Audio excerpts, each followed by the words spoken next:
Shalom teman-teman, jadi pada kesempatan kali ini aku pengen bahas dan lanjutin di pasal yang ke-9.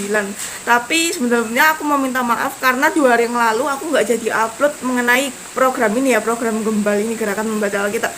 Dikarenakan aku tuh bikin video mukbang, mungkin kalian beberapa sudah pada nonton ya kan. Gimana nih menurut kalian? Kalian suka nggak sih aku bikin yang kayak begitu? Dan aku ngerasa kayak wah gila juga ya, aku makan beberapa Indomie itu dalam waktu yang 10 menit gitu doang loh, dan aku terkejut gitu loh. Oke, aku sebelum kita membahas mengenai pasal yang ke-9, ada baiknya seperti biasa kita akan berdoa dulu.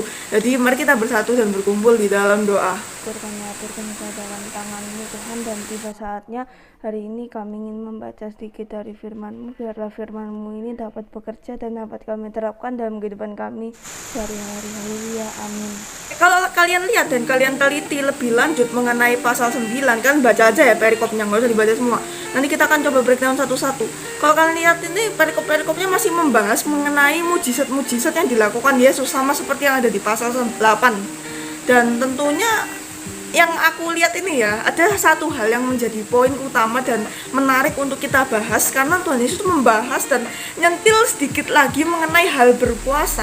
Padahal kalau kalian tahu di pasal sebelumnya, aku lupa tepatnya di pasal yang keberapa, Tuhan Yesus juga ada membahas mengenai hal berpuasa. Kalau kalian mau mengerti atau mencoba nonton videoku yang itu, nanti kalian coba lihat ya yang ada di belakang-belakang ini. Nah, menurutku aku tuh sudah bahas banyak kayak hal-hal yang penting dalam hal berpuasa yang aku rasa aku sudah jelaskan lebih dalam ya di yang kemarin-kemarin itu. Bentar, jangan pergi ke perikop dulu. Aku tuh mau tanya sebelum perikop tersebut, perikop yang membahas mengenai berpuasa itu, aku ngeliat itu di ayat yang ke-11. Kenapa ya Tuhan itu kok kayak mau ngobrol sama pemungut cukai? Padahal pemungut cukai itu kan dia miskin, dia malah bekerja sama Romawi, dia nggak punya hak asasi, nggak punya hak kemanusiaan. Kan berarti dia kerja untuk Romawi, bukan kerja untuk teman-temannya, bukan membantu temannya, malah nyuruh dan memberikan pajak sama mereka yang ini punya utang gitu loh. Kenapa gitu loh? Gitu maksudnya Tuhan Yesus itu sebenarnya mau berkomunikasi, mau ngobrol sama pemungut cukai itu karena dia merasa apa sih bedanya? Kan nggak ada perbedaan. Yang membedakan dia sama orang lain tuh kan cuma di profesinya itu kan. Dan kalau aku mau bilang, Tuhan Yesus itu juga ingin memberikan teladan sama kita buat supaya kita tuh ayo berkomunikasi, ayo kita tuh berelasi sama umat-umat yang lain. Jangan kita bilang wah kita nggak seiman, lalu tiba-tiba jangan teman-teman, jangan deket-deketan sama aku karena kamu nggak seiman sama aku. Nggak gitu. Memang ada pernyataan, ada ya di Alkitab yang bilang kalau komunitas, kalau pergaulan kita itu bisa mencontohkan kita loh. Kita bisa terpengaruh, kita bisa menjadi hal yang negatif dengan pergaulan itu, kita bisa menjadi positif tergantung bagaimana kita menyikapinya, bagaimana kita berelasi dan sebagainya macam. Nah, bukan hanya itu juga, Tuhan Yesus tuh ingin kita tuh menjadi terang dan garam, supaya terang dan garam kita tuh kelihatan gitu loh. Dan bukan hanya seperti itu, Tuhan Yesus itu mau supaya kita itu bisa menunjukkan yang baik ke mereka, bisa memberikan dan mencontohkan kayak ini loh jalan yang aku punya, ini loh bagaimana cara pola pikir keyakinanku, ini loh maksud dari keselamatan tuh kayak gini loh, supaya mereka tuh ngerti. Dan kita juga diminta sama Tuhan untuk memiliki sikap menghargai dan toleransi yang sangat tinggi terhadap umat beragama yang lain. Jangan mentang-mentang beda agama kita saling serang gitu ya. Oke, gimana, udah ngerti kan? Oke, kita lanjut dan kita langsung bahas mengenai hal yang menjadi part utama dan menurutku sangat menarik untuk dibahas, yaitu mengenai hal berpuasa. Mungkin juga beberapa dari kalian atau sebagian umat non-Kristen juga menyadari dan bertanya-tanya, mengapa kok orang Kristen puasanya itu nggak diwajibkan ya? Kenapa sih kok orang Kristen itu nggak berpuasa ya?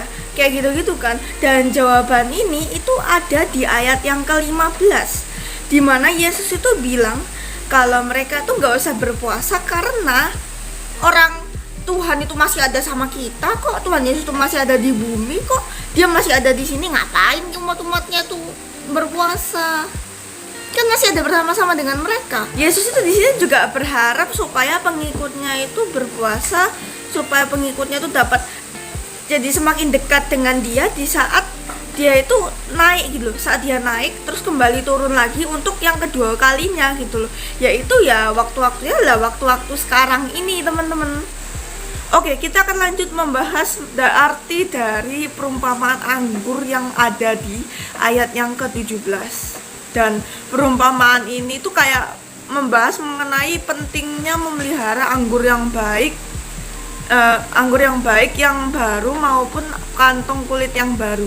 Dan kalau kalian lihat juga, anggur tuh kayak aku lihat ya di ayat-ayat yang ada di Alkitab itu kayak sering banget dibahas. Karena contoh aja nih, kalau di gereja itu ada berjamuan. Nah, berjamuan itu kita melambangkan darah dan tubuh Yesus sebagai roti dan anggur gitu loh. Dan aku ada rangkum beberapa poin arti dari anggur ini ya, anggur dan kantong tadi itu. Yang pertama, anggur baru itu seperti kayak masih segar gitu dan enak. Ini tuh berbicara kalau berita keselamatan yang asli dari Yesus Kristus. Yesus tuh bilang, akulah jalan kebenaran dan hidup. Dan kuasa Roh Kudus itu disalurkan pada hari Pentakosta. Yang menjadi poin pertama tuh, Yesus itu adalah Injil yang asli dan kuasa penebusannya dia gitu, yang terpelihara dari zaman ke zaman. Kalau kalian lihat, kalau kalian telusuri dan kalian sadari, kalian refleksikan, Alkitab dan tradisi atau hal ini tuh terus berubah. Dari yang mana aslinya tuh Alkitab dari bahasa Yunani, dan ini tiba-tiba jadi ada yang versi TB gitu loh. Ada yang versi Indonesia, yang awalnya cuma Inggris, yang awalnya cuma Latin, tiba-tiba ada Indonesia, kan kayak aneh banget gitu. Dan ini akan terus mengalami perubahan, mulai dari perubahan A ke B, dari zaman ke zaman. Ini tuh akan berubah gitu, dengan revolusi industri yang akan berubah tiap waktu. Dan yang kedua, kalau kalian tahu pada zaman dahulu itu orang tuh menjaga sari anggur itu kayak harus bisa supaya tetap manis untuk jangka waktu tertentu. Nah, orang ini tuh akan mencairkan, akan mendidihkan sari buah tersebut dan memasukkannya dalam botol dan menempatkannya dalam waktu tertentu, itu kayak diawetkan gitulah. Dan anggur ataupun sari yang di ini tuh dia tuh tetap manis gitu loh. Inilah yang Tuhan mau. Inilah yang harus kita lakukan supaya kita tuh, walaupun kita tuh udah lama kenal sama Tuhan Yesus, kita tuh sudah kayak ibaratnya sampai kayak ahli Taurat itu, ngerti segalanya dan sebagainya, kita tuh tetap manis, kita tuh tetap kayak ibaratnya jadi terang dan garam, kita tuh tetap ada khasiat, bukan khasiat ya, kita tuh tetap berkembang gitu.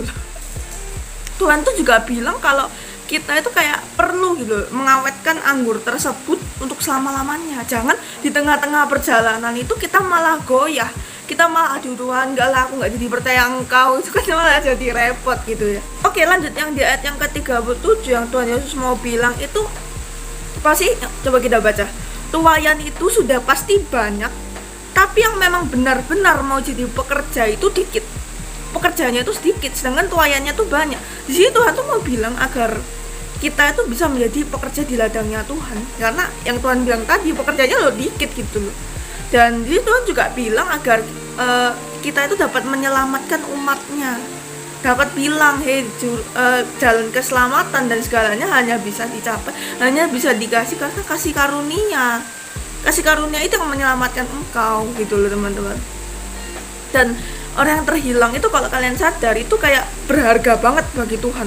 Kalau kalian tahu satu orang bertobat seisi surga bersuka cita dan sebagainya macam, itu kan ada.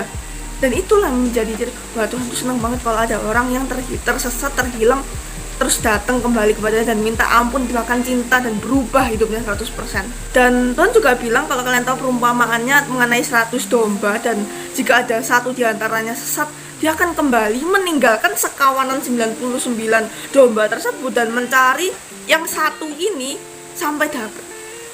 Wah, gila sih. Yang di ayat yang ke-38 tuh Tuhan berkata, kalau kamu mau bekerja di ladangnya Tuhan ya, kamu harus minta, kamu jangan diem aja, kamu jangan nunggu disuruh dan nunggu diutus ya. Kamu bilang, Tuhan, aku mau dipakai, Tuhan, aku mau dibimbing, Tuhan, aku mau diajari, pakai aku. Jangan nunggu Tuhan dulu. Ih, sombong amat ya si Tuhan. Pakai acara suruh-suruh, pakai acara minta. Emang siapa yang mau jadi pekerjanya dia? Orang dia yang butuh, ya harusnya dia yang repot dong. Dia harus rekrut kita, jangan kita yang minta. Kita yang malah daftar jadi pekerjaannya dia. Sebenarnya gini loh, Tuhan itu bisa ngelakuin segala sesuatu itu sendiri, dia bisa kerjain sendiri, tapi dia mau tuh agar kita tuh tetap menjadi pekerjanya. Kenapa? Tuhan itu mau pakai anak-anaknya yang benar-benar rindu gitu loh teman-teman. Dia benar-benar pengen pakai. Dan Tuhan Yesus tuh mau dalam kehidupan kita, dalam pekerjaan kita, dalam kelakuan kita, dalam ini ya, bekerja di ladangnya Tuhan. Nama Tuhan Yesus dapat selalu ditinggikan, dapat kita bawa kemanapun kita berada. Dan kita tuh dapat bilang, wah ini semua itu karena Yesus, ini semua itu karena kasih karunia, ini semua itu karena Tuhan, ada Tuhan, ini tuh karena Tuhan tuh pengen kayak gitu loh Kak. Kita tuh dapat berpikir seperti itu. Jadi menurutku kalian nggak usah takut, kalian nggak usah ragu, tinggal minta. Kata kuncinya tuh ada di sini, tinggal minta. Jadi Tuhan tuh mau kok pakai kita, asalkan kita yang minta, kita yang benar-benar mau serius sama Tuhan. Cara gimana? Doa dan say yes sama setiap proses yang Tuhan beri, karena proses itu mahal harganya dan akan bernilai, dan itu kita akan selalu terus belajar, kita akan selalu terus diproses dalam kehidupan kita meskipun kita nanti kelak udah tua dan pensiun. Oke teman-teman, thank you sudah dengerin pembahasan breakdown Matius 9 ini. Semoga kalian merasa terberkati, dan salam ora et labora, yaitu berusaha dan berdoa. Thank you.